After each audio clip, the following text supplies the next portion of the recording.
Это неправильно, что игрок узнает за несколько месяцев до самого главного турнира в году, что он туда не попадает. Вся прелесть доты и то, почему ее любят люди, это как раз не тупая дрочка в соло-матчмейкинге за персонажей. Это очень важно наличие сильного лидера в команде, человека, который поведет за собой игру команды.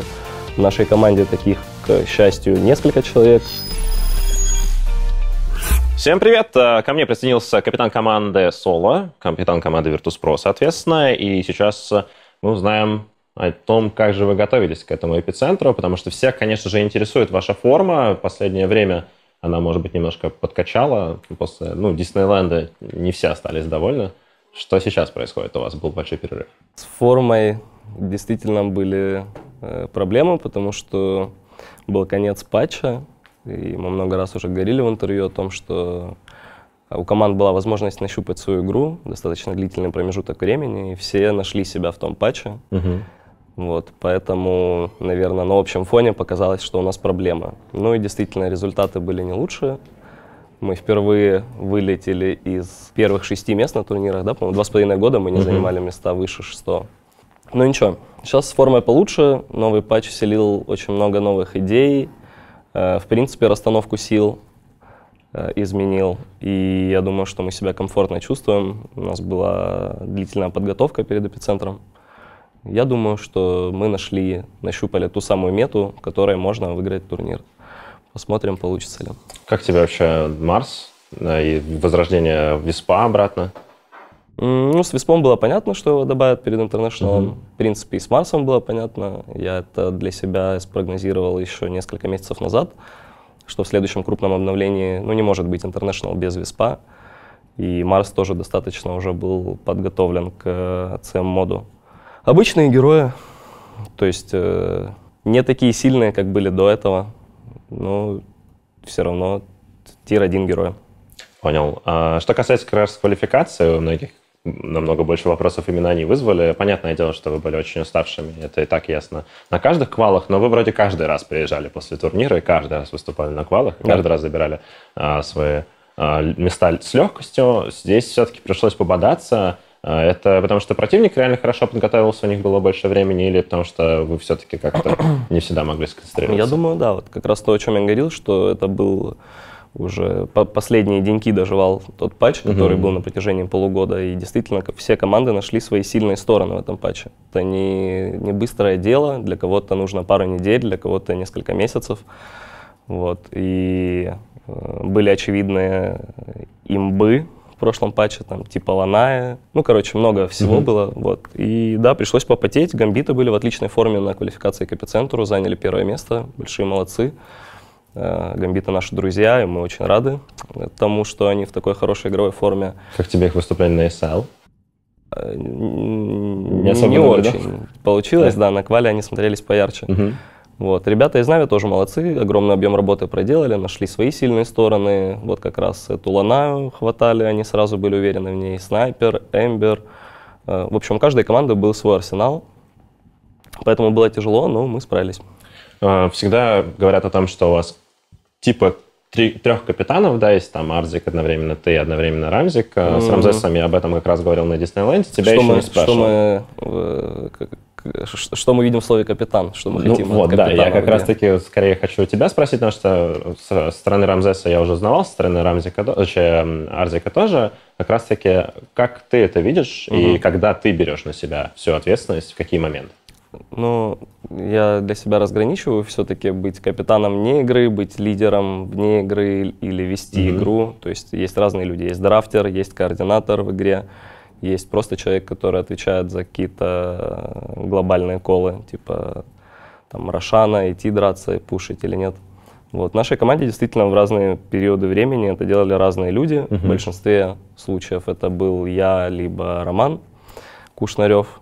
Сейчас в нашей команде за драфты отвечает Рома, ему помогает Арзик, и они советуются со мной, но последнее слово за Рамзесом. В игре все так же я много колю, какие-то ключевые решения мы принимаем вместе. Рамзес, как человек, который обладает самым большим нетворсом в игре, конечно, оставляет право за собой принять бой где-то или пойти убить Рошана, что-то такое. Что касается, опять же, самой последней вот этих долгой битвы по поводу Valve, по поводу, соответственно, Себа и так далее. Во-первых, в какой момент тебе вообще пришло в голову вот это большое заявление, когда ты призывал Valve, соответственно, к тому, чтобы ответили? Потому что то, как я читал комментарии и до, и после всей этой ситуации, мне показалось, что люди думали, что ты для них пишешь, да, это все намного больше, нежели для Valve. Но, кажется, ты намного больше концентрировался именно на том, чтобы призвать Valve, да, и писал это для них.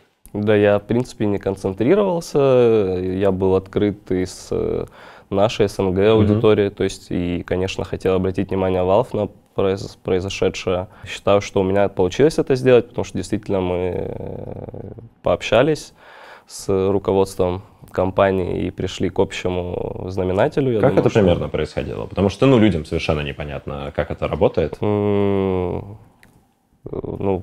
Не раскрывая особо. Я не могу то есть... Как... я имею в виду, это было просто при помощи почты. Да, конечно, это переписка, да. Мне помогали, мой английский не на том уровне, чтобы вести самостоятельно переписку с Valve. Вот. В принципе, мои русские идеи переводили на английский язык, мне помогали общаться, мы действительно общались, это было не пару сообщений, а длительная плодотворная переписка, которая, на мой взгляд, привела к какому-то продвижению в этом вопросе, потому что действительно проблема такая была, и не только по отношению к русскоязычному сообществу Dota, а вообще в целом. Мне кажется, после этого инцидента, этого большого инфоповода люди будут лучше фильтровать свою речь и мысли, и мы сделаем все с нашей стороны, я сделаю все со своей стороны, чтобы довести это дело до конца в плане свода правил. Valve в курсе, все смотрят на это позитивно, и у нас действительно будет разговор здесь, на Эпицентре, и разговор на Интернешнале по этому поводу. Ты больше за какие-то санкции денежные, да? Нет, конечно, нет. Ты больше за санкции именно формата отстранения? Я хочу свод правил, я не беру на себя ответственность судить людей в плане выносить решения, кого нужно забанить, кого нужно оштрафовать. Я просто хочу справедливого и последовательного регламента определенного действий. С Себом, я так понимаю, у вас уже все в порядке полностью. Что у меня с ним может быть общего? Мы пообщались еще до того, как я завел переписку, то есть до того, как я начал общаться с Valve. Мы пообщались с Себом, я ему свою позицию описал еще до того, как сделал первый пост в Twitter. Я думаю, он меня понял. Ничего общего у меня с ним нет, кроме того, что мы готовим приблизительный вариант развития событий по правилам OG и Virtus.pro вместе. То есть начинают это с остальными организациями. То есть чисто деловые отношения? Да, конечно. Хорошо. Что касается, опять же, самого выступления, вам здесь уже, как обычно, не нужны DPC-поинты, как абсолютно большинству команд, вам вообще с первого турнира еще не нужно было. Для тебя это, соответственно, уже 4-й Эпицентр. Каковы ощущения, в принципе, от выступления дома? Потому что вы, на самом деле, самая домашняя команда, не только потому, что вы СНГ-команда, но вы еще и буткемпитесь ближе всех. Потому что, насколько я знаю, мне, опять же, ФНГ говорил, что они тренируются за Москвой. Да. Соответственно, вы даже ближе по этому поводу, и для вас это очень-очень близко. 4-й, да, Эпицентр? Да. Не 3-й? Мы считали только что с Джераксом, это 4-й. Был 1-й, 2-й. Я не играл на первом Эпицентре, поэтому 3-й для меня получается, 3-й, да. Всегда выступать перед домашней аудиторией – это дополнительное давление, дополнительная ответственность и ставки выше, чем то, когда ты это делаешь где-то в зарубежной стране без такого огромного количества фанатов и болельщиков. Очень хочется, как обычно, выступить хорошо, и действительно здесь работает глупое правило, что чем больше ты переживаешь и чем лучше ты готовишься, тем хуже это получается сделать. Я не знаю почему, потому что к каждому Эпицентру мы готовимся очень серьезно, но пока у нас не получалось. В этот раз, соответственно, тоже неизвестно. В этот раз готовились серьезно. Сколько примерно по времени? Около 3 недель. 3 недели. Мне кажется, вы самые среди всех, кого я пока что опрашивал, жесткие в этом вопросе. Возможно. В принципе, с первого дня с нами тренировалось много команд хорошего уровня. То есть получается, что многие тоже долго готовятся к Эпицентру. С кем тебе из самых неочевидных команд было бы интересно сыграть? То есть понятно, что Secret это... Мне очень интересно ТНЦ. Еще на Весге я почувствовал огромный потенциал этой команды. У них очень своеобразное понимание меты. Они гнут свою линию, например, с этим Фурионом. все роли. Они большие молодцы, мне кажется, они могут занять очень высокое место и здесь, на Эпицентре, и на Интернешнале, в принципе, если нащупают свою игру, свои драфты. Ну и с новым тренером, соответственно, да. Да, я думаю, Хин им тоже должен помочь. Ликвид, на мой взгляд, стали немножко слабее. Все-таки я очень уважал Матумба Мэна как игрока, потому что он делал огромное количество грязной работы, огромный объем. Не побоюсь этого слова, мне кажется, на нем держалась игра команды Liquid, на мой взгляд. Я их вообще не понял в этом решении. Но что-то менять нужно было, или все-таки ты считаешь, что они могли думаю, что им рисовать в этом виднее, составе? конечно же, чем мне. Твое персональное мнение. Мое персональное мнение, что нужно было действовать так, как подсказывало сердце каждому из игроков. И, судя по всему, оно подсказывало кикнуть Матумбу. Ну, я их не понял. Раз уж мы заговорили о Вихе, Матумбе, соответственно, и Ликвидах, PPD сделал большой пост по поводу вообще проблем в доте, да, системы и так далее. Опять же, в вашей ситуации тоже с первого турнира было понятно, что вы уже получили свои DPC. Вы тоже могли кикнуть кого-либо. Как ты считаешь, вообще должно ли быть что-то изменено по этому поводу? Да, и вообще, 100%. Как это должно примерно выглядеть на то? Я не знаю, мне кажется, это не быстрый тоже, опять же, кодекс каких-то правил. То есть понятно. Обычно, если ты хочешь принять хорошее решение, то ты должен это все обдумать и взвесить. Но это неправильно, что игрок узнает за несколько месяцев до самого главного турнира в году, что он туда не попадает. Ну, это неправильно. Какой-то должен быть регламент, либо сильнее должны быть санкции команде, которая позволяет себе кикнуть игрока в преддверии интернешнала. Не знаю, как это оформить, честно говоря. Ну, приходится. Не очень, да. Это грустно, на самом деле. Что касается вообще, в принципе, системы с домашними лигами, о которых я уже говорил, с Нуном очень долгое время, мне кажется, его это очень серьезно трогал. Где-то минут 10, наверное, потратили на протяжении Диснейленда интервью, и PPD постоянно эту тему поднимает. Тебе не кажется, это вообще очень-очень важная часть, которая должна существовать в доте, которая помогла бы и вам конкретно готовиться, и тебе лично? Что более конкретно ты имеешь в виду? Домашние лиги. Ну, то есть, типа, NCL, который сейчас делал тот же самый. Я понял. Лиги для профессиональных игроков, как бы закрытая комьюнити, где... Не, на мой взгляд, на самом деле проблема не в этом. Лиги во все времена существовали и существуют, например, в CSGO, да, как эти FPL. Матчмейкинг мало кто играет из профессионалов, насколько я знаю, в CS.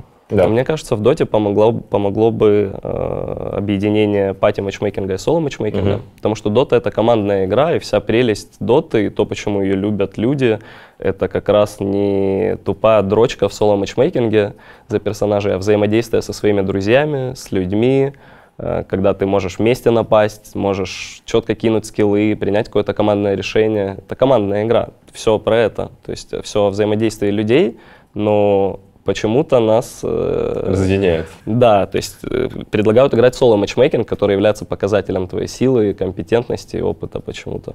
Вот это, на мой взгляд, абсурдно, и должна быть единая система, и ты можешь зайти... Как тренироваться с саппортом, например, я не понимаю. То есть, как вот, если ты человек, который хочет играть на Оракле, то ты идешь и играешь на Оракле, но ты не отвечаешь за надпись в конце игры Radiant или Dire Victory, то есть это должен сделать твой кор. Ты сам вообще как-то получаешь фан от ранкеда и меняешь ли позиции, именно когда ты хочешь выиграть? Я не получаю фан от ранкеда ранкеда абсолютно, я просто жму кнопку Fan Match чисто в механических целях, понажимать кнопки на героях.